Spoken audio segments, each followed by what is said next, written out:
There are times when people only truly reveal their true colors when you no longer hold any value in their eyes. There are marriages that don't shatter because of poverty, infidelity, or even a lack of love, but because of a single sentence. The day I received my promotion to vice president of my company, I thought it would be the happiest moment of my life after years of biting my tongue and enduring hardship. I thought that from then on, I would be respected more, seen differently at least within my husband's family. But I was wrong. That evening, my mother-in-law called me into the living room. Her voice was ice cold, her eyes stripped of their usual scrutiny, replaced by pure command. She delivered a brutally short ultimatum. Starting next month, you will contribute $10,000 a month to this family. If not, we divorce. I stood paralyzed. Not because of the money, but because I finally understood one thing. In her eyes, I had never been a daughter-in-law. I was simply an ATM. That night, no one in my husband's family spoke up to defend me. My husband just lowered his head in silence. In a house full of people, I felt terrifyingly alone. And it was also on that very night that I made a decision that would force my entire life and my in-laws' lives down a completely different path. 3 weeks later, when the door of my new apartment opened, my entire former in-law family stood before me with an attitude I never thought I would live to see. The day I officially moved into my husband's family estate, a light drizzle was falling over the affluent suburbs of Lake Forest, Illinois. It wasn't a heavy storm, just enough to make the winding asphalt roads glisten exactly like the feeling in my heart at that moment. Murky, yet still holding on to a glimmer of hope. The sprawling 3-story mansion sat inside a gated community, its heavy iron gates imposing and silent. I stood outside, ringing the intercom twice. Only on the third ring did the door open. It wasn't my husband who greeted me, but my mother-in-law, Eleanor. She looked me up and down, her gaze not quite hateful, but purely evaluative. It was as if I were a newly purchased item she was weighing, to see if I was worth the price tag. "You're here," she said, her tone flat. "Yes, ma'am." I lowered my head. There was no smile. "No, how was the drive?" She turned her back and walked straight inside. I dragged my suitcases behind me. The wheels rolling across the marble foyer sounded unusually harsh. The grand living room was brightly lit and lavishly furnished, but for some reason, I felt colder than standing out in the rain. My husband, Tom, came down the sweeping staircase, dressed in a crisp button-down shirt, looking somewhat awkward. "You made it," he said, barely above a whisper. I smiled, trying to act natural, but in that split second, I realized he wasn't happy. There was no excitement of a man welcoming his bride to their home. It was merely an obligation. Eleanor sat down on the plush velvet sofa, set her designer bag aside, and crossed her arms. "This house has rules. Wake up early, go to bed on time, and meals must be served on schedule. There is no sleeping in." I nodded repeatedly. "Yes, I understand. Do you know how to cook?"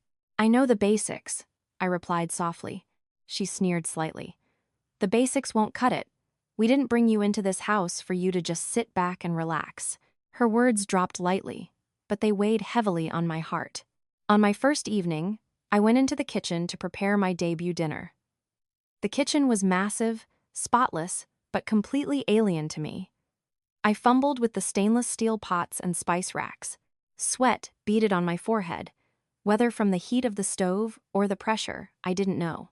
When I set the dinner table, Eleanor cut a piece of the roast chicken, chewed it slowly, and put her fork down. Salty. Just one word. Nothing more. Tom sat next to her, keeping his head down and continuing to eat as if he hadn't heard a thing. That night, I scrubbed dishes and cleaned the kitchen until past 10 p.m. From the living room, the sound of the television echoed. The canned laughter from a sitcom sounded so distant, entirely disconnected from my reality. That night, lying in a strange bed, I stared at the ceiling, listening to the rain against the window pane. I told myself, it's okay, you'll get used to it. But I didn't know that this was just the first day of a long string of humiliations, and the day I would begin learning how to stay silent just to survive my own marriage. After that first night, I started waking up at 5 a.m., not because I was used to it, but because I didn't dare sleep in. In this house, I quickly learned that waking up late could easily become an excuse for intense scrutiny. While the sky was still dark and foggy, the living room remained dead silent. I would quietly open the kitchen door, flick on the lights, and let the harsh white glare hit the cold tile floor. I would stand there for a long time, staring at the vast kitchen before starting to brew the coffee and prep breakfast. When the bacon was sizzling in the pan, Eleanor would walk downstairs. She was always dressed in impeccable business attire, her hair perfectly styled, smelling of expensive but icy perfume. "Waking up early is good," she would say, as if grading an exam. I would breathe a sigh of relief inwardly, thinking today might be a bit easier. But I was wrong. During breakfast, she would talk about her real estate firm not with me, but at me. Numbers, contracts, multi-million-dollar developments. I heard it so often I almost wanted to laugh. If she knew that I had sat in corporate boardrooms far larger than hers before I got married, she probably wouldn't have spoken with such arrogance. But I stayed silent. Tom always ate incredibly fast, almost avoiding my eyes when I quietly asked, "Do you want some more eggs?" He would just shake his head. I need to head to the office. When the door clicked shut, it was just me and my mother-in-law. She put her fork down and looked straight at me. "From now on, you'll manage the household chores. You don't need to work." I froze. "Excuse me? But my career. A married woman's priority is her husband's family. Who are you working for anyway? How much do you even make that makes you think you're so important?" Her voice wasn't loud, but every word sliced through my self-esteem. I lowered my head. "Yes, I understand." That afternoon, I scrubbed every floor of the house. The grand staircase was wide, the wooden handrails polished, but every step I took felt incredibly heavy. I wasn't physically exhausted from the labor. I was exhausted from the feeling that I was slowly disappearing from my own life. When Eleanor came home early that evening, she walked around the house, her eyes scanning every corner.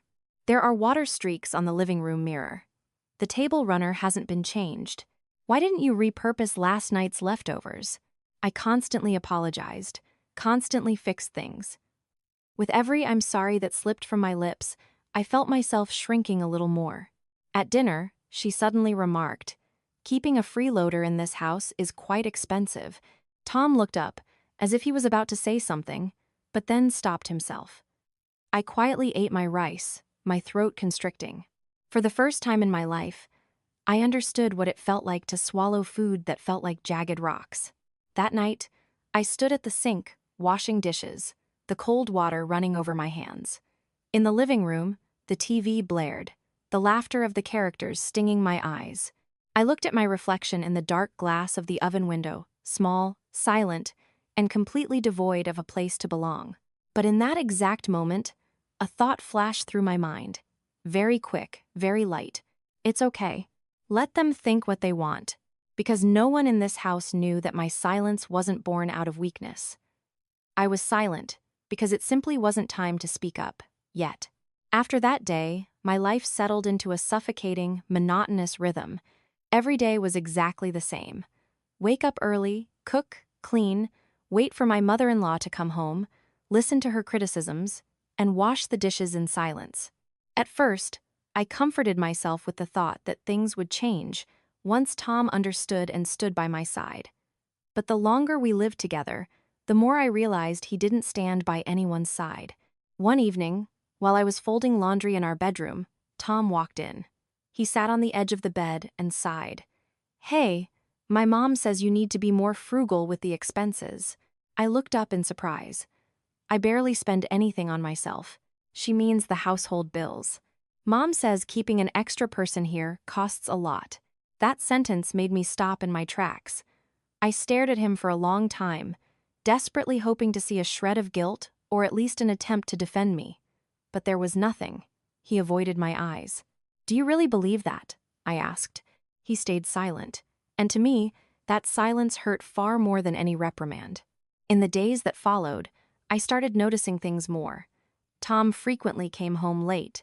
Sometimes he wouldn't arrive until nearly midnight, reeking of alcohol and a strange, unfamiliar perfume. "Entertaining clients," he would say dismissively.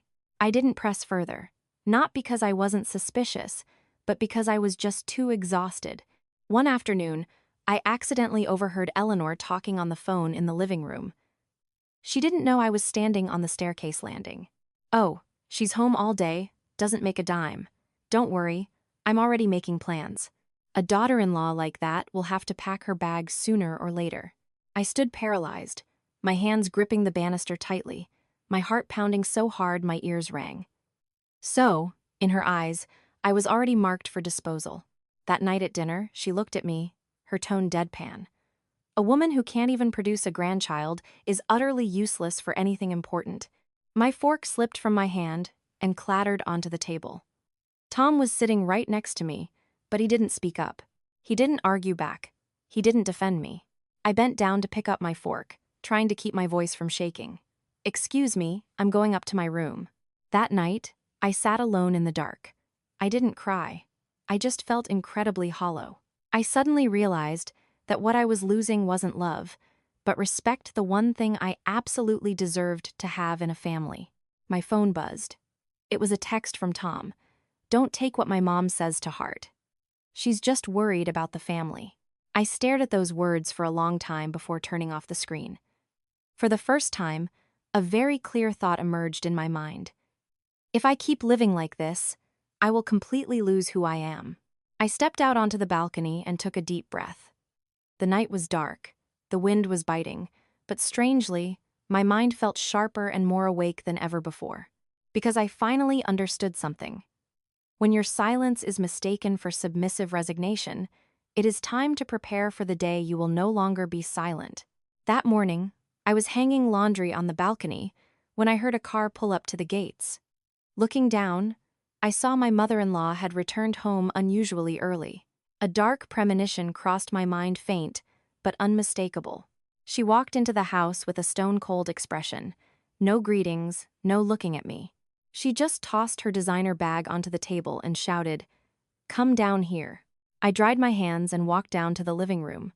The air in the house was so heavy I could hear the ticking of the wall clock. She sat rigidly on the sofa, arms crossed over her chest. "Sit down." I sat on the edge of the armchair, my back straight, my hands neatly folded in my lap. "Do you know why I called you down here today?" she asked. I shook my head. "Because I can't tolerate this anymore." Her voice wasn't loud, but it was sharp as a blade. "You've been in this house for over a year. No grandchild, no income, just hovering around the kitchen all day. Do you honestly think you deserve to stay here?" Every word hit me like a physical blow. I bit my lip hard, trying to maintain my composure. "The baby takes time. And as for a job, you were the one who—" "Don't interrupt me," she cut in. I said what I said. This house doesn't need a useless woman. Right at that moment, the front door opened, and Tom walked in. I turned to him, clinging to him like a final lifeline. "Did you hear that?" I asked, my voice hoarse. He stood there awkwardly, looking from his mother to me. Finally, he delivered a sentence that made my blood run freezing cold. "Mom makes a valid point." I stared at him, refusing to believe my own ears. "Say that again?" He avoided my gaze. "You need to think about the family as a whole." In that instant, I felt something inside my chest shatter. It wasn't painful. It was just a vast, echoing emptiness. Eleanor stood up, pacing the room, her voice dripping with authority. "I've already discussed this with my son. Starting this month, all your expenses will be managed by me. You don't need credit cards. You don't need cash. If you stay home, you need to know your place." I looked up, my voice trembling. "I haven't asked for any personal money." "You haven't asked, but you're spending my family's money," she stated bluntly, without a hint of hesitation. Tom stood right there and said absolutely nothing. That evening, I realized my familiar debit card was missing from my wallet. I asked my husband. "Mom is holding on to it," he replied curtly. I let out a dry laugh. "So if I need to buy a tube of toothpaste, I have to beg your mother?" A simple statement, but it officially cemented my status in this house. A dependent beggar. That night, I lay staring at the ceiling for a very long time. No tears, no complaints, just a crystal-clear realization that I was being backed into a corner. And strangely, when there was no way out, I felt a terrifying sense of calm wash over me. I picked up my phone, opened my contacts, and scrolled down to a very familiar name, a name I hadn't touched in a long time. I didn't call. It wasn't time yet. I just turned off the screen, closed my eyes, and thought to myself, keep going. Push me just a little further. Because I knew that when people are determined to trample you into the dirt, the day they have to pay the ultimate price is never far away. After that conversation, everything in the house changed drastically. Not through screaming matches, but through something far more sinister, deliberate, calculated coldness. Eleanor stopped calling me by my name entirely. Sometimes she would just jut her chin toward a mess and say, "Clean that up. Wipe this down," as if summoning a maid. In the mornings, she locked the pantry cabinets without any explanation. I stood silently staring at the locked doors, my mind blank. At noon, when I quietly asked, "Should I make lunch for everyone?" she replied curtly, "No need. I'm eating out." That evening, Tom came home and placed a fast food bag on the table. "Eat this for now." I looked at the greasy paper bag, then at him. "Do you honestly not see anything wrong with this?" He sighed heavily. "Please don't make things any more tense than they already are." That sentence officially slammed shut the final door in my heart. A few days later, the family hosted guests, business partners of my mother-in-law. She arranged the living room impeccably and called me out to serve tea. As I was handing over a teacup, she announced, loud enough for everyone to hear, "She stays at home all day, so she's a bit clumsy. Please excuse her." One guest let out an awkward chuckle. Another nodded politely. No one knew that with every word, she was stripping me bare in front of strangers. Tom sat there, silent. I stood behind the sofa, my hands balled into tight fists. For the first time in my life, I felt I had been stripped of my humanity. The following day, Eleanor handed me a piece of paper. It was a monthly expense ledger. "Whatever you need to buy, write it down. I will approve it." I held the piece of paper, my hands shaking slightly, not out of fear, but out of profound humiliation. That night, I opened my wallet. Empty. No cash, no cards. Everything had been systematically stripped away, as if I had never existed. I sat in my room for a long time, the amber light from the bedside lamp casting long shadows on the hardwood floor. Outside, laughter echoed from the living room. They were watching a comedy special, thoroughly enjoying themselves. As for me, I realized for the very first time, people don't need to physically beat you. If they strip away your agency, you can still be completely destroyed. I picked up my phone and looked at my contact list again. That familiar name was still there. This time, I didn't lock the screen. I saved the number to my favorites. I knew the day I would make that call was rapidly approaching. That morning, I had just finished vacuuming the living room when Eleanor came down the stairs. She was dressed in her usual sharp business suit, her face completely stoic, holding a black leather wallet in her hand. "Come here," she demanded. Her voice wasn't loud, but it was absolute. I knew today was not going to be a peaceful day. I stood in front of her. Tom was also there, but he stood off to the side, shifting his weight as if trying to physically distance himself from what was about to happen. Eleanor opened the wallet and pulled out several bank cards, tossing them onto the coffee table one by one. 1, 2, 3. They all had my name on them, though I had never been allowed to fully control the funds in those accounts for years.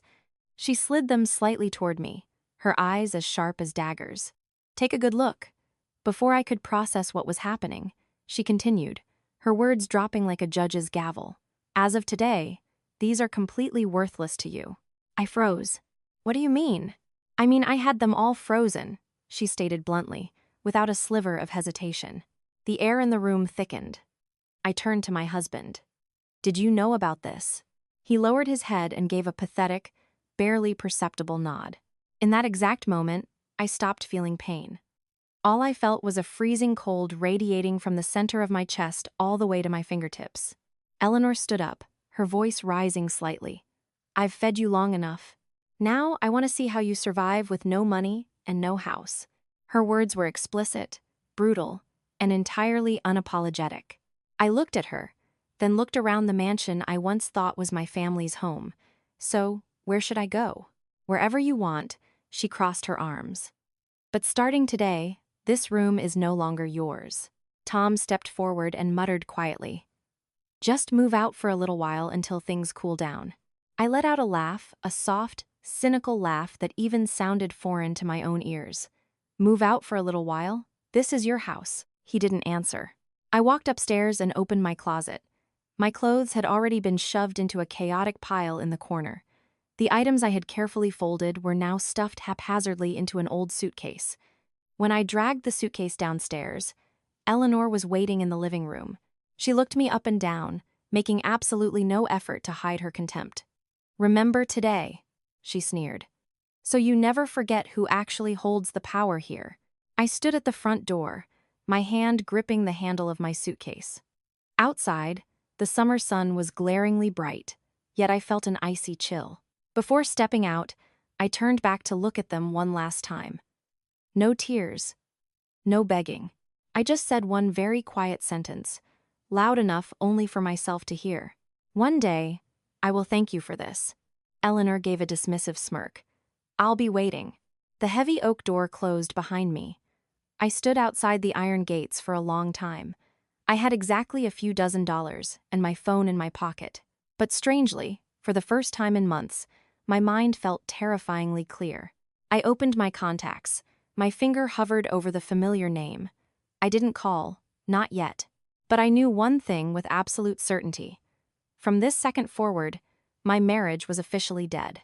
And the people who had just thrown me out onto the street would very soon face the devastating cost of underestimating the wrong person.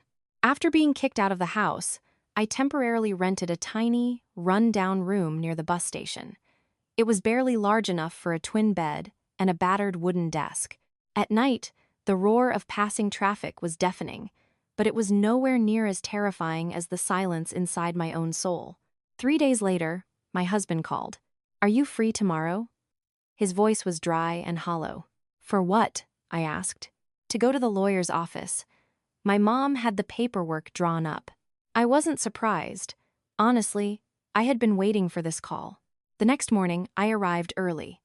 The law firm was on the 3rd floor of an aging downtown building. The narrow hallway smelled of stale paper and aggressive air conditioning. I sat alone on a long bench, my hands resting on my lap, my back perfectly straight. Eleanor arrived a few minutes later, accompanied by Tom and her private attorney. She was dressed impeccably, her expression entirely composed, acting as if she were walking into a routine corporate merger. "Let's begin," she announced. The lawyer handed me the divorce petition. It was a few thin pages, but it carried a massive weight. No shared assets, no alimony requested, no disputes. I read every line, my mouth dry. Years of marriage, neatly summarized into a few soulless legal clauses. "Sign here," the lawyer instructed. I looked over at Tom. "Do you have anything you want to say?" He kept his head down for a very long time. "I'm sorry, but I don't have a choice." I gave a slight nod. No accusations, no desperate clinging. As I picked up the pen, Eleanor suddenly spoke up. "You should be saying thank you. At least I didn't make a public spectacle out of this." I looked up at her. "Yes, I know." She smirked, clearly satisfied with my submission. I signed my name. My signature was clean and didn't tremble. In that moment, I didn't feel like I was losing anything. I felt like I was being liberated. As we walked out of the office, Tom called out to me. If you need any help." I cut him off. "I don't." He stood frozen. Perhaps he never expected me to say those words so effortlessly. Eleanor stepped between us, her tone freezing. "From now on, we have absolutely no ties to each other." I nodded. "Yes, that's best for both of us." On the walk back, I wandered the city streets for a long time. The sun was beating down, the sidewalks were crowded, but I felt entirely empty inside. I sat down at a small coffee shop and ordered the cheapest drip coffee on the menu. I looked at the copy of the paperwork in my bag. Divorced. It was really over. But oddly enough, I didn't feel like a loser. On the contrary, I felt like I was standing at the starting line of something entirely new. That night, in my cramped, suffocating room, I pulled out my phone. This time, I didn't just stare at that familiar name. I hit call. It rang twice before the person on the other end picked up. "Yes, I'm here. I took a deep breath. It's me. The line was quiet for a few seconds before a familiar, steady, and deep voice responded. You finally called. I offered a faint smile. I want to meet tomorrow.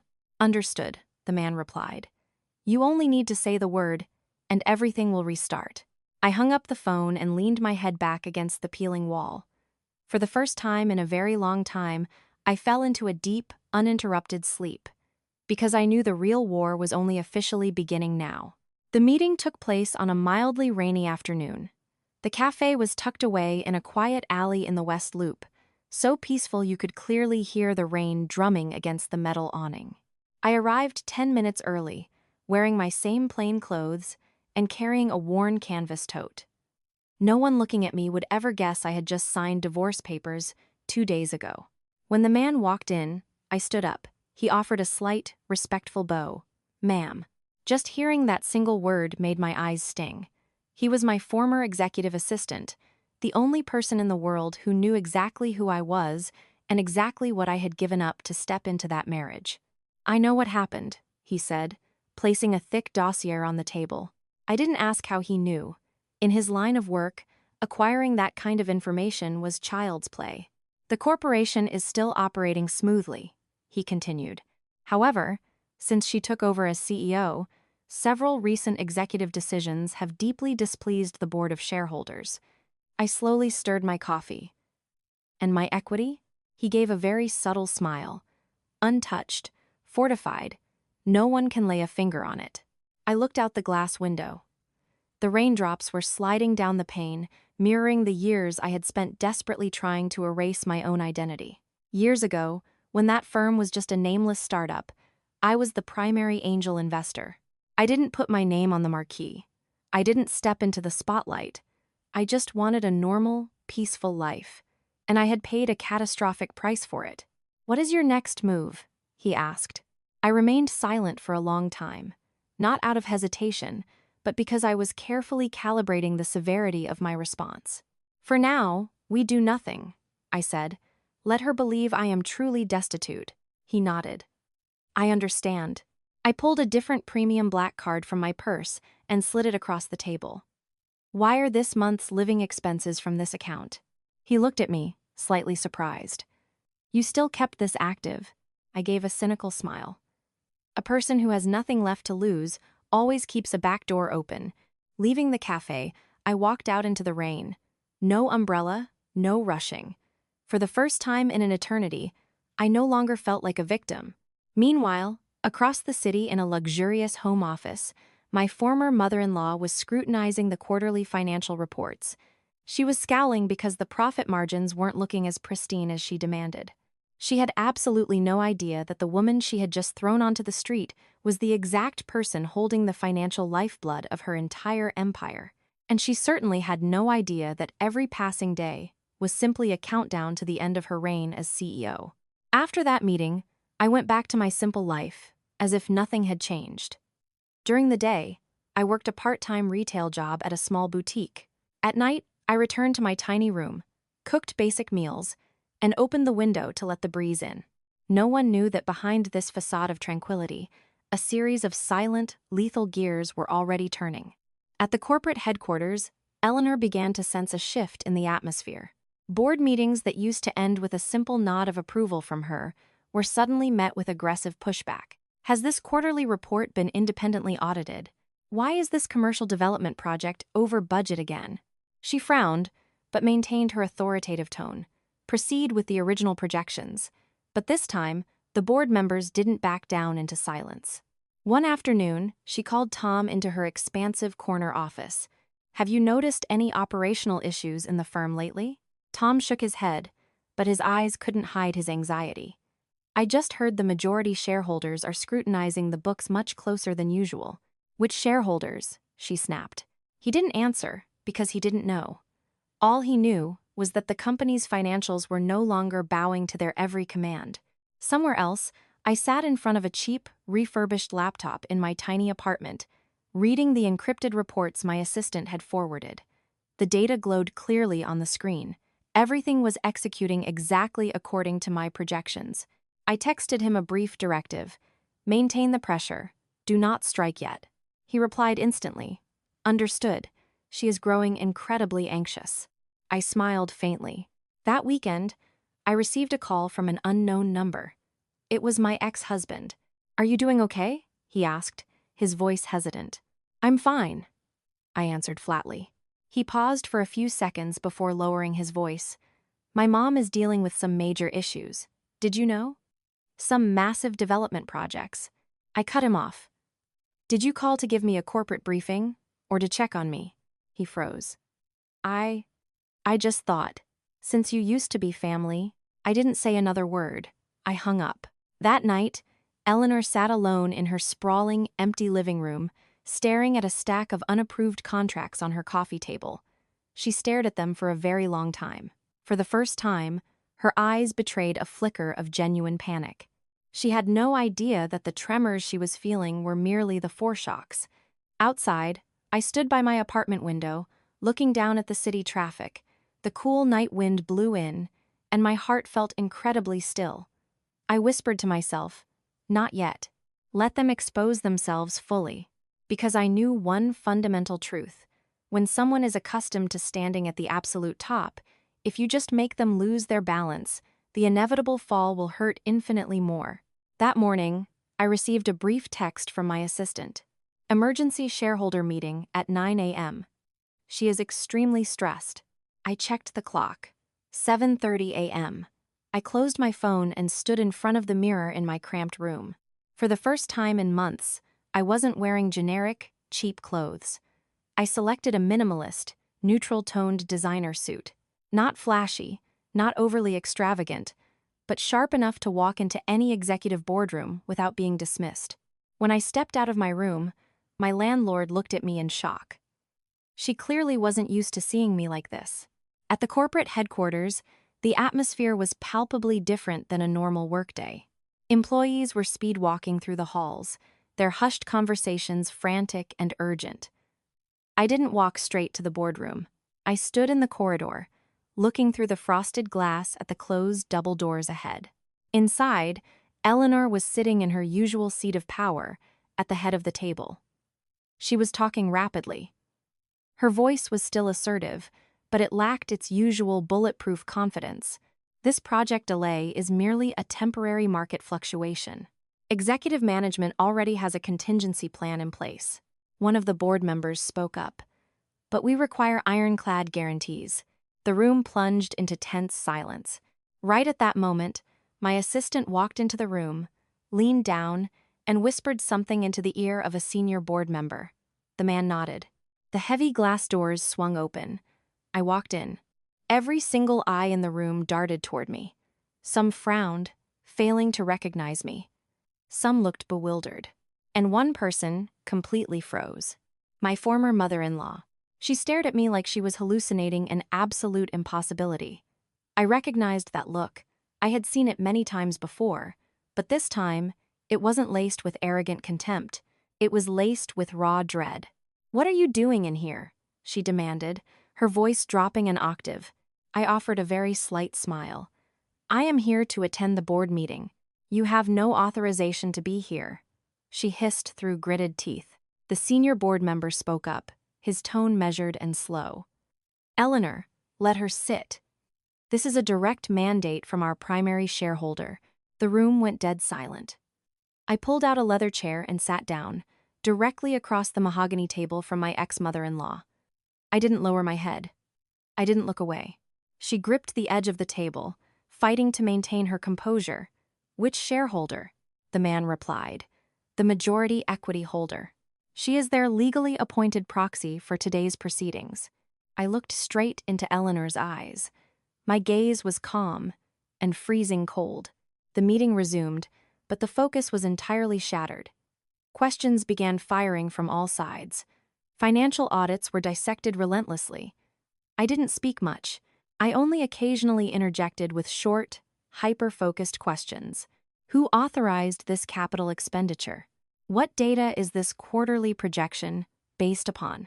With every sentence I spoke, Eleanor visibly flinched. When the meeting concluded, she called out to me as the room emptied. "What kind of sick game are you playing? I stood up, adjusting my blazer, my voice incredibly light. I am simply exercising my legal rights. She stared at me, her eyes shifting into total paranoia. What rights? I didn't answer. I gave a polite nod to the remaining board members and walked out. In the hallway, I paused for a second and texted my assistant a short command: prepare the final phase. He replied almost instantly, yes, ma'am. She is completely unraveling. I slipped my phone into my pocket and walked out of the high rise. The sun was shining, the breeze was cool.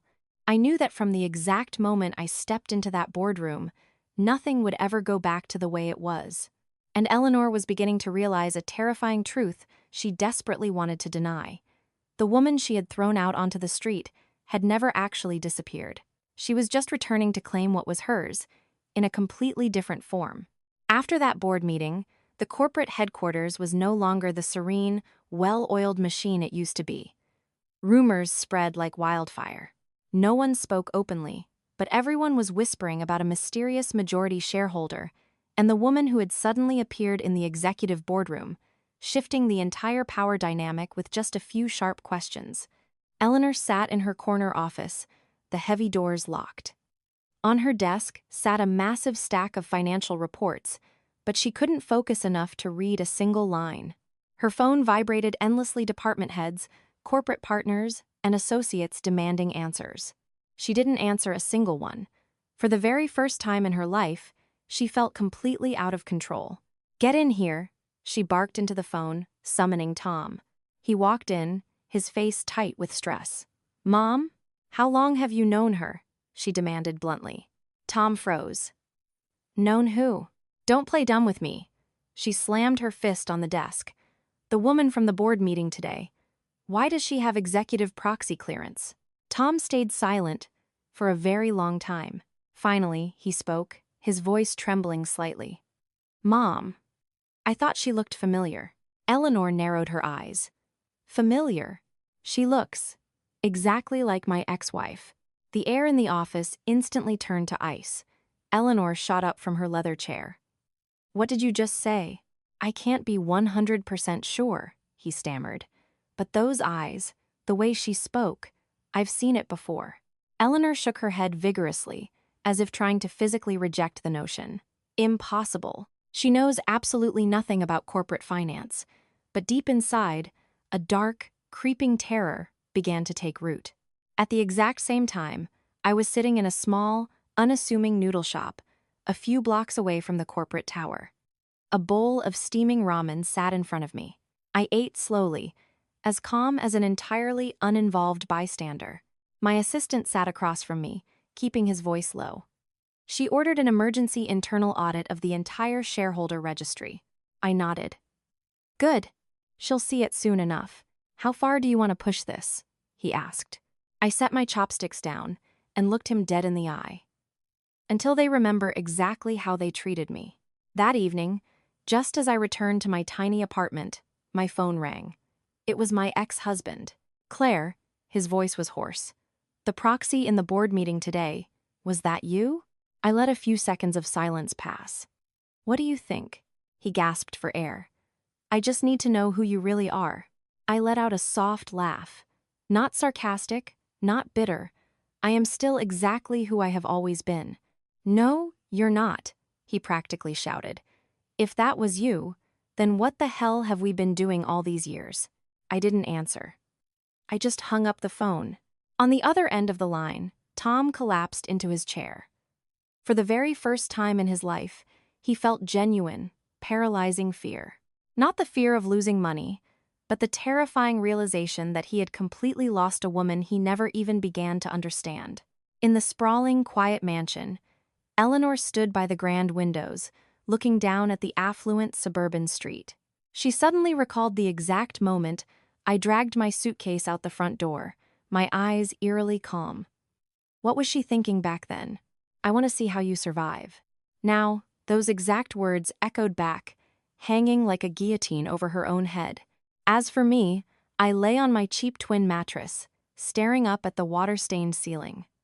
My heart was perfectly at peace, because I knew that when people start asking questions about who you really are, They have officially forfeited their right to look down on you, and the rest was just a matter of time.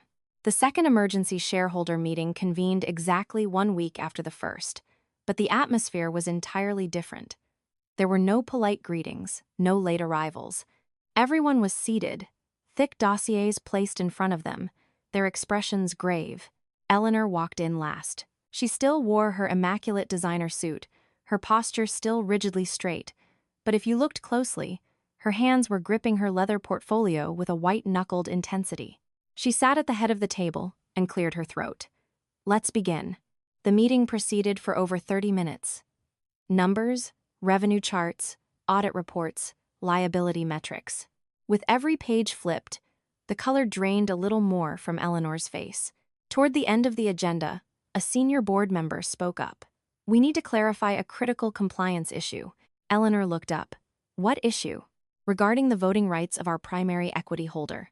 The boardroom plunged into absolute silence. The man turned toward me. Ma'am, if you wouldn't mind standing. I stood up. Eleanor whipped her head toward me, her eyes unable to mask the sheer, rising panic. I demand order in this boardroom, she snapped. The man ignored her outburst. He opened a sealed, legal file. According to the founding incorporation documents, the stakeholder holding the absolute majority voting rights is Miss Claire Sterling. He read every single syllable with devastating clarity. My name. The boardroom effectively turned into a vacuum. Executives turned to stare at me, some looking down at their own copies of the documents as if they couldn't believe their own eyes. Eleanor shot out of her chair. That is impossible. I have legally authenticated corporate filings. The board member replied with terrifying calmness. And today, this majority stakeholder has officially exercised her right to assume direct executive proxy. Every single eye in the room zeroed in on me. I looked straight ahead, my voice clear but measured. That is correct. Eleanor stumbled backward, as if all the strength had been violently siphoned from her body. You lied to me. I shook my head slowly. I never lied. You simply never bothered to ask. That sentence hung in the air, light as a feather, yet it drove a dagger straight into her colossal ego. Another board member chimed in immediately. Given the severe operational mismanagement and fiscal liabilities incurred recently, the board moves to formally review the position of Chief Executive Officer. Eleanor frantically looked around the table. No one met her gaze. For the first time in her entire life, she understood what it meant to be utterly, hopelessly isolated. The meeting concluded in a suffocating, heavy silence. As the executives filed out one by one, Eleanor called out to me. Her voice was raw and hoarse. Why? Why wait until now to say anything? I stood across from her, my expression utterly serene. If I had told you earlier, would you have believed me? She had no answer. I gave a polite nod to the empty boardroom and walked out. The hallway was brightly lit, and my steps were slow but absolute. Behind me, I heard Eleanor collapse into her leather chair. Everything she believed she owned was slipping rapidly through her fingers. As for me, I knew the most devastating blow had just been delivered. The rest was just the inevitable fallout. After that board meeting, the corporate headquarters descended into a bizarre, eerie silence. It wasn't chaotic. There was no shouting.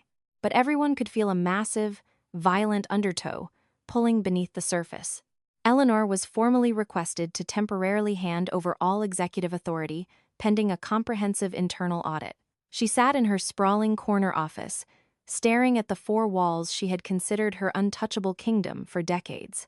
The mahogany desk was still there. The ergonomic chair was still there. But the power had officially been severed. She picked up her phone and started dialing numbers. Some executives didn't pick up.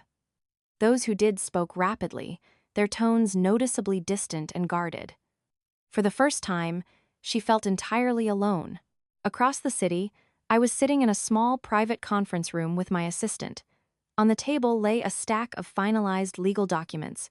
Everything was executed flawlessly, without a single loophole. "Are you sure about this?" my assistant asked, his voice low. I stared dead at the documents. "I'm sure." He nodded and picked up his phone to execute the order, but I raised my hand. "Let me." I dialed the number myself. It rang once, twice. On the third ring, the line picked up. "Why are you calling me?"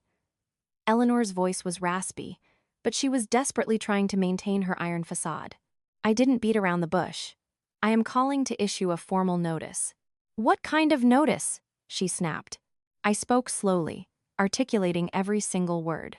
"I am freezing every single corporate financial account currently operating under your signature." I heard a sharp intake of breath on the other end of the line. "You do not have the authority to do that." "I do," I interrupted, my voice perfectly level. "As the absolute majority shareholder." The line went dead silent. I continued, not giving her a millisecond to react. "Furthermore, per the resolution passed by the board today, effective immediately, you are stripped of your title as Chief Executive Officer." Total silence.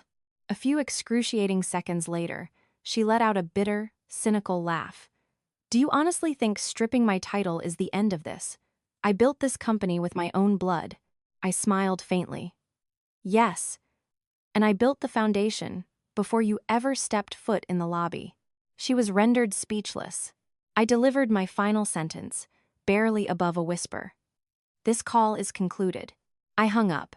No screaming matches, no vindictive gloating. Just the right person, exercising the right power, at the exact right time. My assistant looked at me and let out a long exhale. "It's done." I nodded. Back at the corporate headquarters, Eleanor sat paralyzed, the phone slipping from her fingers and crashing onto the desk. Outside her glass walls, the employees were going about their day normally, but for her, the entire world had just collapsed. She suddenly remembered the day she stood in front of me, tossing my frozen credit cards onto the coffee table, coldly demanding, "I want to see how you survive." Now, that exact sentence was ricocheting back at her, 1,000 times sharper. As for me, I stood by the floor-to-ceiling windows, looking out over the Chicago skyline. The sun was shining brilliantly. I didn't feel overjoyed, and I didn't feel triumphant. I just felt light, because I understood that sometimes, true justice doesn't require a loud spectacle. It just requires perfect timing. After that phone call, everything unraveled faster than anyone could have anticipated. Within 48 hours, the official corporate mandate suspending Eleanor as CEO was legally executed. There were no dramatic press leaks, no scandalous newspaper headlines, but within elite financial circles, the news spread like wildfire.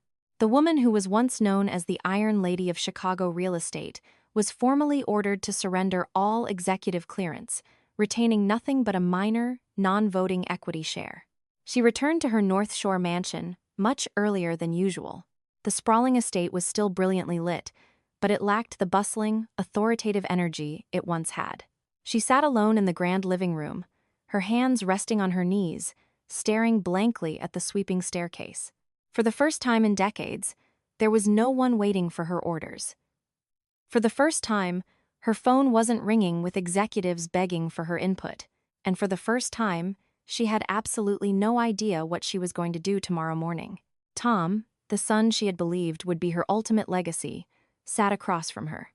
He kept his head bowed, staring at the floor. Is this all because of you?" she asked quietly. She looked up at him, her eyes stripped of their former ferocity, leaving only profound exhaustion. "What do you think?" Tom swallowed hard. "If I had just protected her back then. If I hadn't let you." "Enough," she cut him off sharply. "What's the point of saying that now?" But she knew the truth. She knew perfectly well that the avalanche began the exact second she threw those frozen bank cards on the table and spat out that humiliating ultimatum. Later that night, Tom showed up at my tiny studio apartment. I had just gotten home from work when I heard a hesitant knock on the door. When I opened it, I saw him standing there. He looked utterly defeated. His designer suit was wrinkled, his eyes were bloodshot, and he looked incredibly fragile. "Claire," his voice cracked. I stood in the doorway. I didn't invite him in, nor did I slam the door in his face. He took a step forward and then, shockingly, dropped to his knees. "I am so sorry," he wept, his voice trembling violently. "I'm sorry I didn't protect you. I'm sorry I let you endure all of that alone." I looked down at him for a very long time. I wasn't surprised, nor was I moved to tears like he probably expected me to be. "Stand up," I said softly. He shook his head frantically. "I have absolutely nothing left. My mom lost her position. Our family is in shambles." I finally realized I lost the most important person in my life. I let out a slow, heavy sigh. "You realized it far too late." He looked up at me, his eyes brimming with absolute desperation. Can you ever forgive me?"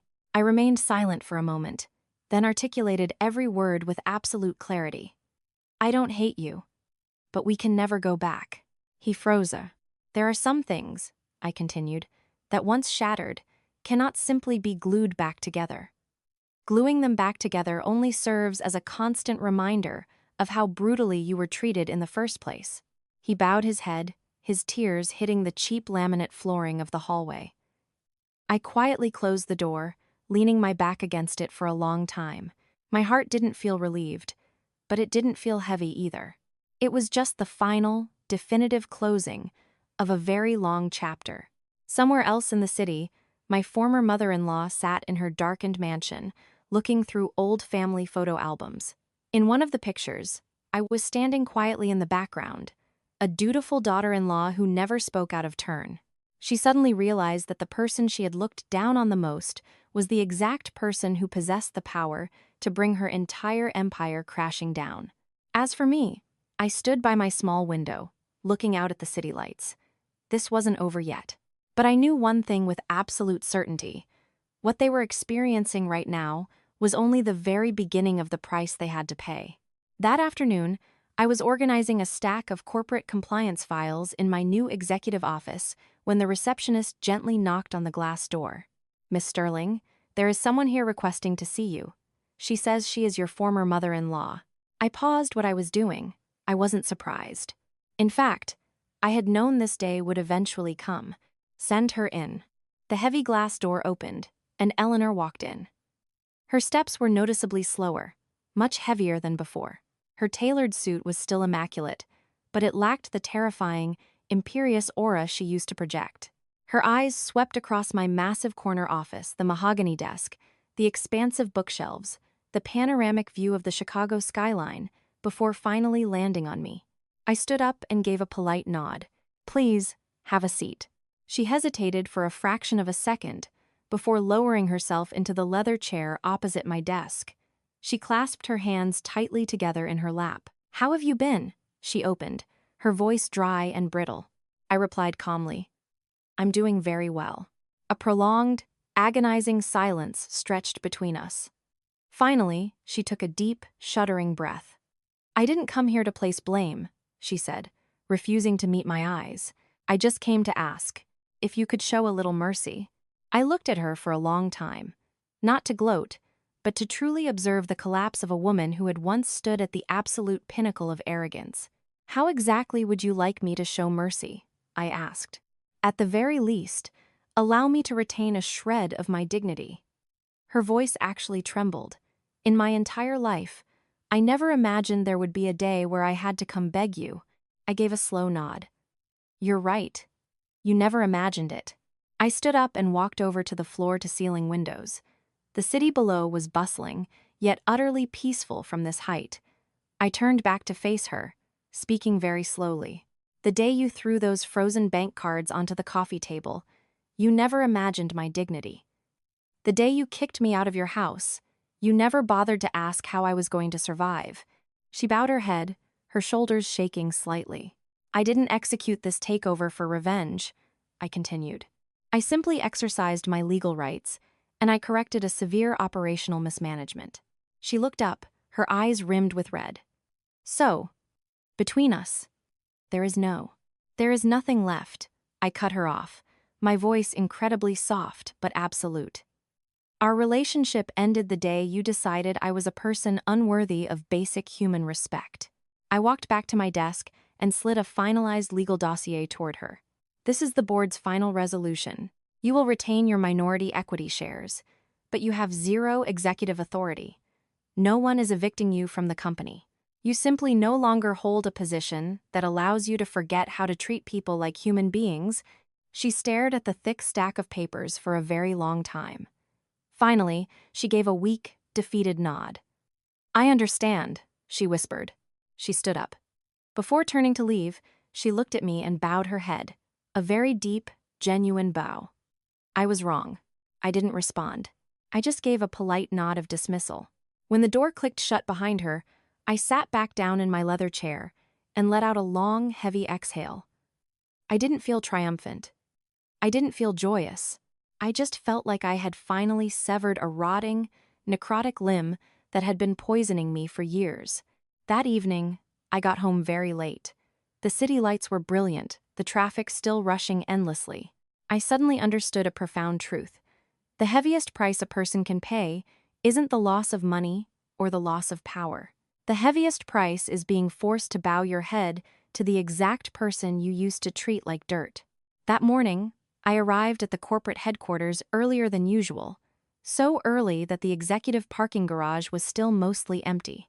The long hallways were deserted, and the sharp click of my heels echoed clearly against the polished marble floors. I stood outside the heavy glass doors of the CEO's office for a long time. My hand rested on the stainless steel handle, but I didn't open it immediately. A flood of old memories flashed through my mind. The sterile, cold kitchen of the mansion, the faded, stained apron I used to wear, the dinners I choked down while swallowing my tears, the countless times I bowed my head and apologized, even when I had absolutely no idea what I had done wrong. And it all stopped at the exact memory of the bank cards being thrown onto the table, accompanied by that venomous sneer, "I want to see how you survive." I pushed the door open. The executive office was sprawling. The morning sun poured through the massive panoramic windows, illuminating the pristine, highly organized desk. Behind that desk sat a heavy, luxurious leather executive chair. The exact chair where, for years, the person sitting in it was accustomed to barking orders, accustomed to being served, and accustomed to looking down on anyone standing beneath her. I pulled the chair out and sat down. I didn't feel a rush of victory. I didn't feel vindictive pride. I didn't feel like I had leveled up. I just felt an incredibly clear, undeniable certainty. I had walked a massive, agonizing circle just to return to the exact position where I belonged. My first executive briefing began at 9 a.m. sharp. The department heads filed into the boardroom. Their eyes were extremely cautious. Some looked visibly terrified. I knew exactly what they were thinking. They were terrified I was going to enact a brutal purge. They were terrified of retaliation for standing by silently while I was treated like garbage. I looked at each of them individually, then spoke with a slow, measured cadence. "I am not sitting in this chair to change who you are as individuals. I am only here to change how we operate." No one said a word. The air in the room was dense. I continued. "If you execute your job correctly, you stay. If you make errors, you are expected to fix them. This corporation does not require blind loyalty to a single individual. It only requires loyalty to your professional responsibilities." I saw a few executives physically exhale in relief. Others remained tense, but attentive. When the meeting concluded, I remained alone in the boardroom. I looked out the window at the chaotic, rushing traffic of downtown Chicago. I suddenly remembered the tiny, dingy studio apartment I had rented, sitting by the drafty window, wondering how on earth I was going to survive the next day. If someone had told me back then that in just a few short months I would be sitting at the head of this boardroom, I would have thought they were insane. But I also knew that everything I possessed today wasn't a lucky lottery ticket. It was the brutal price I had paid in silence, in endurance, and in a terrifying resilience that even I didn't know I possessed. At noon, my assistant brought in a thick stack of archived files. "Would you like to review the legacy audits?" he asked. I flipped through the pages. I saw authorizations, executive overrides, and signatures, including the harsh, aggressive signature of my former mother-in-law. I didn't feel angry. I just felt a profound, bone-deep exhaustion. "Leave them for now," I said. "The past doesn't need to be erased. We just need to make sure we don't repeat it." As the afternoon sun slanted through the glass, I left the office late. I walked out into the roaring noise of the city streets. No one looked at me with contempt anymore, but more importantly, I no longer needed anyone to look up to me. That night, I went back to the new, airy apartment I had leased. I cooked my first real dinner in my own kitchen. No one complained that the soup was too salty. No one yelled at me. There was only the soft sizzle of olive oil in the pan and an incredibly genuine, grounding sense of peace. I sat down and ate slowly. For the very first time in years, I felt like I didn't have to prove my worth to a single living soul. Because I finally understood, the ultimate form of power isn't making people fear you. It is ensuring that no one, ever again, has the capacity to look down on you. And from that day forward, I stopped living to answer the question, "Let's see how you survive." I lived solely to prove to myself that I was thriving. After the day I officially assumed executive control, the corporation didn't spiral into chaos like many had predicted. On the contrary, it became remarkably, shockingly quiet. There were no more frantic, aggressive phone calls in the middle of the night. There were no more tyrannical orders barked down the hallways. There were no more terrified employees flinching at minor mistakes because they feared a ruthless reprimand. That morning, I walked into the secondary conference room, a room that used to be strictly off-limits to me in the past. The department directors were already seated, good department. When they saw me, they stood up in unison. I gave a slight wave of my hand. "Please, sit." Just a tiny gesture, but I could clearly see the tension melt away from several faces. The meeting began with a review of several stalled projects from the previous administration. Some directors spoke rapidly, as if terrified I would cut them off.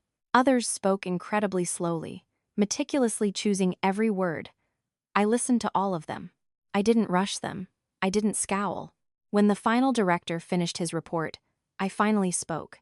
"I do not need anyone in this room to prove their personal loyalty to me. I only need you to execute your designated roles efficiently." A middle-aged executive sitting near the end of the table suddenly stood up.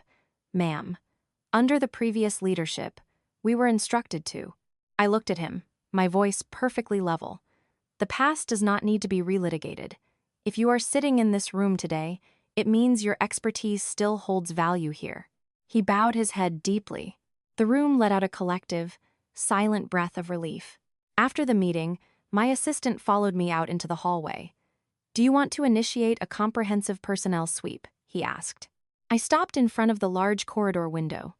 Outside, the city was as loud and chaotic as ever, but my heart was incredibly still. "There's no need for aggressive purging," I replied. "The people who need to leave will leave on their own. The people who belong here will naturally reveal themselves." And I was right. Within a single week, a handful of executives who were known as Eleanor's absolute loyalists tendered their resignations. No dramatic scenes, no bitter arguments.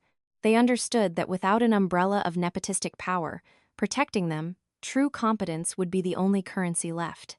Others who stayed began working noticeably harder.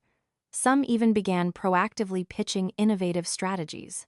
The company slowly exhaled, like stepping out of a suffocating, locked room into the fresh air. That afternoon, I stayed late at the office. When the hallway lights automatically dimmed, I was still sitting at my desk, flipping through legacy HR files. I stopped at one particular performance review. At the bottom of the page was Eleanor's signature, bold, aggressive, and uncompromising, exactly like the persona she had projected to the world. I closed the file. I felt no hatred, and I felt no pity. I just felt a profound, heavy sadness for a woman who was so accustomed to standing at the absolute top that she completely forgot how to stand on the ground as a decent human being. That evening, just as I was leaving the building, my phone vibrated. It was Tom. Is the company doing okay?" he asked, his voice hesitant and incredibly cautious. "It's stable," I replied bluntly. He stayed silent for a few seconds before speaking again. "I heard a few of the senior directors resigned." "Yes," I said, "and you will be leaving soon as well." I didn't say it with malice, but he understood. I stood under the glow of a street lamp, watching the headlights streak by in the dark. "You know exactly why," I said softly. He let out a ragged sigh. "I always thought that as long as I listened to my mom, everything would be fine. I thought my job, my money, my position, they were all guaranteed. Now I realize I never actually stood on my own 2 feet." I didn't comfort him, and I didn't berate him. "There are some lessons," I said, "that you can only learn when every single one of your crutches has been kicked away." The call ended. I slid my phone into my pocket and continued walking down the quiet, deserted street. That night, I got home earlier than usual. I brewed a cup of hot tea and sat by the window, watching the Chicago skyline light up against the night sky. In my heart, there was no lingering desire for revenge, no desperate need to win. There was only a crystal clear, absolute confirmation. I didn't need them to bow to me. I just needed to ensure that, from this day forward, absolutely no one would ever have the power to step on me again. And somewhere else in the city, in a massive, sprawling, but terrifyingly empty mansion, my former mother-in-law sat alone at a cold dining table.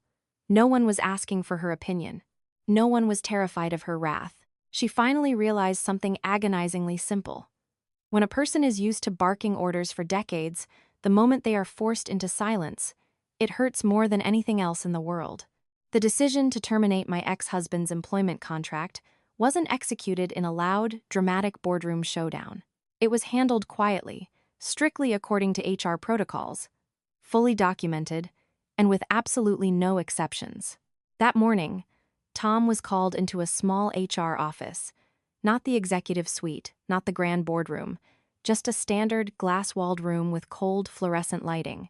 When he walked out, he was carrying a cardboard box filled with his personal belongings, a coffee mug, a faded desk frame, and a stack of unfinished project notes. No one stared at him for too long. No one mocked him, but no one tried to stop him from leaving, either. He stood in the grand lobby of the corporate headquarters for a very long time, looking up at the towering skyscraper where he used to walk in every day with the swagger of the CEO's son. Now, that title meant absolutely nothing. From an upper floor, I stood behind the tinted glass, watching him from afar.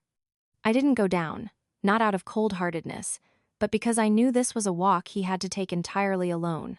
That afternoon, he called me. "I officially cleared out my desk," he said, his voice raw. "I know," I replied. Was it your final decision?" he asked, though his voice held no accusation. I stayed silent for a second, then told him the brutal truth. "No. You are leaving because you never once managed to stand firm based on your own actual competence." He let out a heavy sigh. "I know." A moment later, his voice dropped to a whisper. "In the past, I honestly believed that as long as I stayed on my mother's good side, I was set for life. The job, the money, the status, it would all just fall into my lap. Now, I have absolutely nothing." I looked out at the balcony, watching the gentle afternoon breeze. "When you have absolutely nothing left to lean on," I said, "that is the exact moment you find out if you actually have the strength to stand up." The call ended in total silence. That evening, Tom returned to the sprawling estate. Eleanor was sitting in the living room. The massive TV was on, but she wasn't watching it. When she saw him walk in carrying the pathetic cardboard box, she instantly understood. "Did you lose your job too?" she asked, her voice cracking. He nodded. She didn't yell. She didn't scream. She just sat paralyzed, her trembling hands resting on her knees. For the first time in the history of that house, there was no one left to issue orders to, and no one left to rely on for protection. Tom set the box down on the coffee table and stared at his mother for a very long time. "Mom," he said slowly, "is it true that from the very beginning to the very end, I was never actually a real man?" She turned her face away, refusing to answer. Not because she didn't know what to say, but because she was finally being forced to confront her own monstrous reflection. In another part of the city, I wrapped up a late day at the office. I didn't go straight home. I went for a long walk. The city at night was dazzling. The streetlights glared. The crowds hurried by, everyone aggressively engaged in their own chaotic lives. I suddenly realized that the world does not stop spinning just because one toxic family collapses. It keeps turning, keeps moving forward. The only difference is that some people get left completely behind if they refuse to evolve. That night, I received a short text message from Tom. "I am leaving the city for a while. Not to run away, but to learn how to stand on my own 2 feet." I stared at those words for a long time before typing my reply. Go, and this time, do not come back until you figure out exactly who you are. I locked my screen, leaned back in my chair, and felt absolutely no desire for victory or vengeance. I only felt a crystal clear confirmation. Some people only truly grow up after they lose every single safety net they ever had. And some goodbyes are not meant as punishments. They are just the universe's way of ensuring everyone is finally living the exact life they deserve. In that sprawling, dead silent mansion, my former mother-in-law sat alone in the massive kitchen, staring at a pot of cold, untouched rice. She suddenly remembered the dinners from years ago, when a quiet daughter-in-law would silently clean the counters and cook the meals without a single complaint. Now, the kitchen was quiet. So quiet it was physically agonizing. That morning, my former mother-in-law woke up incredibly early. Not because she had an urgent board meeting, and not because her phone was ringing off the hook like it used to. She woke up simply because she had absolutely no reason left to sleep in. The massive master bedroom was dead silent. The morning sun pierced through the heavy silk drapes, landing on the cold marble floor. She sat up, instinctively reaching for her smartphone on the nightstand, then stopped. There were no urgent emails, no missed calls, no assistants waiting for her directives. She set the phone back down and sat in paralyzing silence for a very long time. She walked down to the kitchen and made her own breakfast. There was no private chef. There was no one to ask, "How would you like your eggs this morning, ma'am?" It was just a simple, bland bowl of oatmeal. When she took the first bite, she grimaced. Not because it was too salty or too bland, but because, for the very first time, she was forced to swallow the exact bitter reality she had created for herself. After eating, she stepped outside. The affluent suburban neighborhood was bustling with morning activity. She decided to walk to the local upscale grocer, a place she rarely ever set foot in personally. The cashier didn't recognize her. No one bowed their head. No one called her Madam CEO. The teenager at the register just bluntly asked, "Paper or plastic?" She stood there awkwardly for a second, then mumbled, "Plastic is fine." The cashier weighed her produce, handed her the receipt, and processed her payment with aggressive normalcy. But that exact, crushing normalcy felt like a knife twisting in her chest. When she returned to the mansion, she began organizing her walk-in closet. The rows of impeccable, tailored power suits she used to wear to high-stakes acquisitions now hung completely lifeless on their velvet hangers. She ran her hand over the expensive fabric and slowly shook her head. "I don't need these anymore." That afternoon, she received a phone call from an old society friend. "How are things holding up lately, Eleanor?" The voice was probing, entirely lacking the desperate sycophancy of the past. "Fine," Eleanor replied stiffly. "Oh, well, that's good." The woman on the other end spoke rapidly and quickly hung up. Eleanor stared at the dead phone screen for a long time. For the very first time, she understood what it meant when they said, "When your power evaporates, your elite friendships evaporate right along with it." That evening, she sat alone in the cavernous living room. She didn't turn on the massive flat-screen TV. She didn't turn on the grand chandeliers, relying only on the dim amber glow of a single reading lamp. She suddenly thought of me. She remembered the mornings I would wake up at dawn to cook. She remembered my quiet silhouette standing by the stove. She remembered my eyes that always lowered toward the floor whenever she berated me. What was she thinking back then? She doesn't know anything. She's a parasite feeding off my family. Now, having to survive entirely on her own, she finally understood. Silence does not always equate to weakness. Across the city, I had just finished my workday and stopped by a Whole Foods to grab some groceries.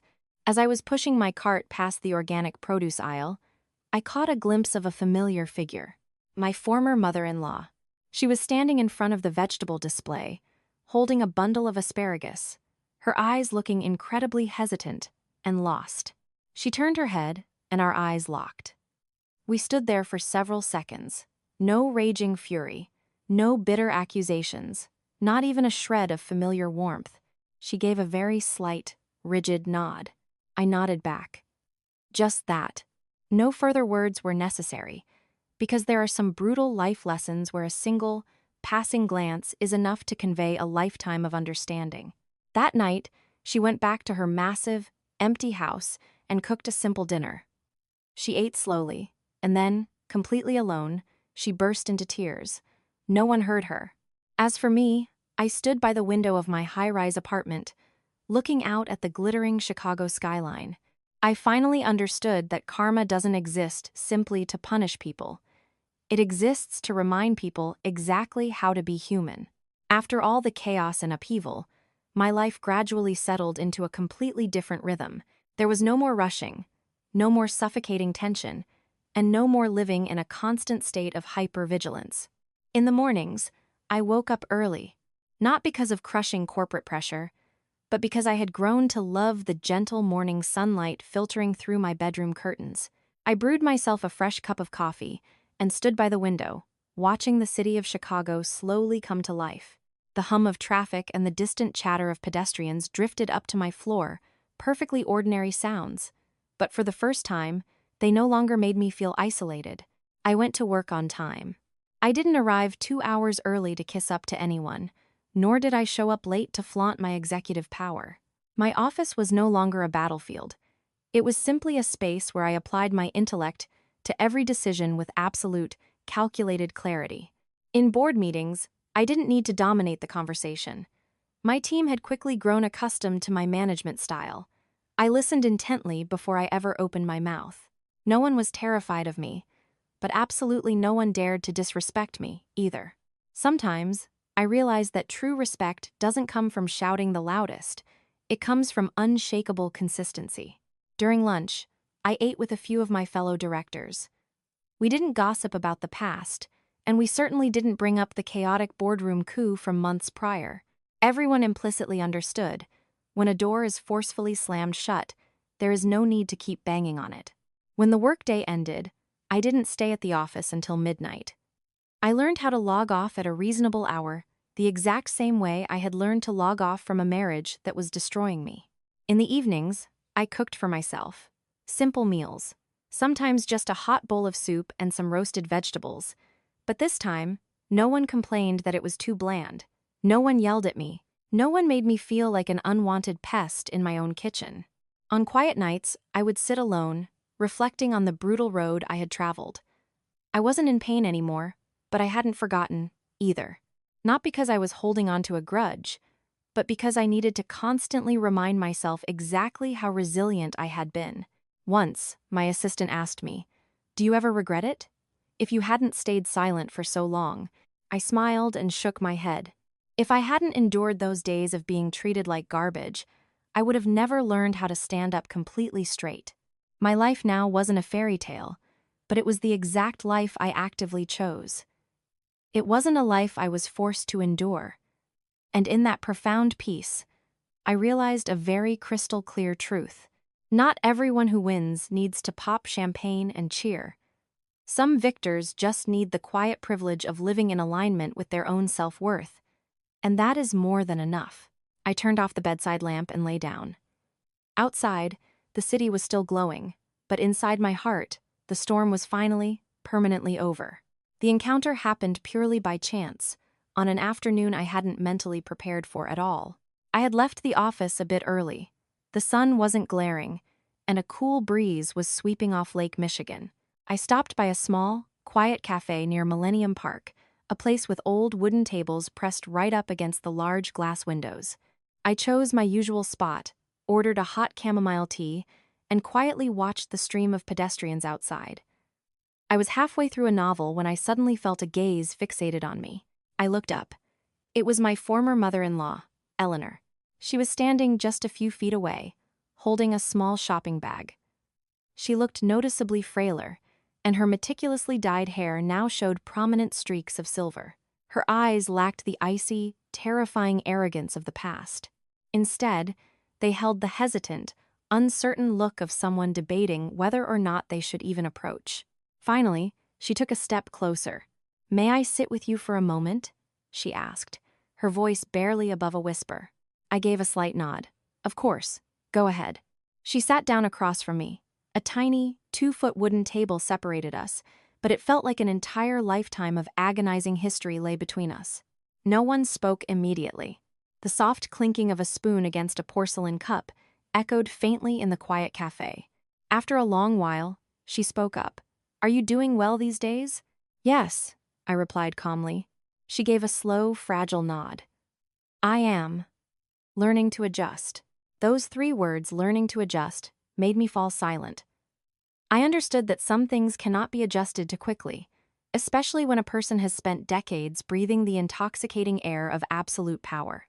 She looked out the glass window, her voice dropping into a melancholy register. "In the past, I always believed that as long as I was ruthless, people would respect me.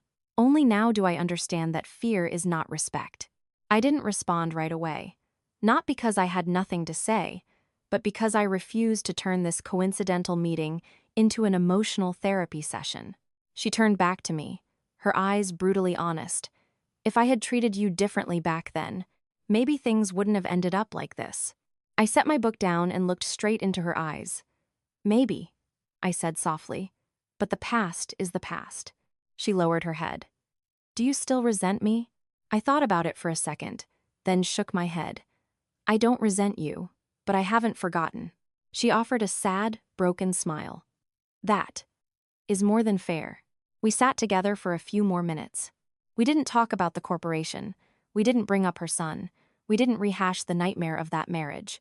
We were just 2 women, each carrying the weight of a finished chapter of life. When she stood up to leave, she paused, and then bowed her head very deeply toward me. "Thank you for not destroying us completely," she whispered. I didn't reply. I just gave a polite nod of acknowledgement. She turned and walked out the door, her slow, shuffling steps blending into the bustling crowd on Michigan Avenue. I sat back and stared at the empty chair across from me. In that exact moment, I realized something with absolute, undeniable clarity. Some reunions aren't meant to mend broken bridges. They exist solely, so both people can acknowledge that they have truly, finally, moved on from the past. I stood up and left the cafe. The late afternoon sun cast long, golden shadows across the pavement. The road ahead of me was still long, but my heart was no longer heavy, because I was no longer carrying the crushing weight of resentment with me as I walked forward. There are certain sentences that, when spoken, seem light as air, but end up haunting a person for the rest of their life. Back then, when I had my frozen bank cards thrown in my face, when I was kicked out of my own home under a glare of absolute disgust, I heard her words perfectly clear. "I want to see how you survive." I had asked myself that very question countless times. How am I going to survive this? I survived the terrifyingly lonely nights in that cramped studio apartment. I survived the agonizing insomnia. I survived the soul-crushing realization that I was treated like a parasite in my own family. I stayed silent, not because I was weak, but because I needed the time to figure out exactly who I was and exactly how far I could go. And then I stood up. No screaming, no hysterical tantrums. I just took it one incredibly solid step at a time. I didn't return to exact a vicious revenge. I returned to reclaim the exact position I had never actually lost. The woman who used to scream at me now had to learn how to live in agonizing silence. The man who relied on nepotism to survive now had to face his own glaring incompetence.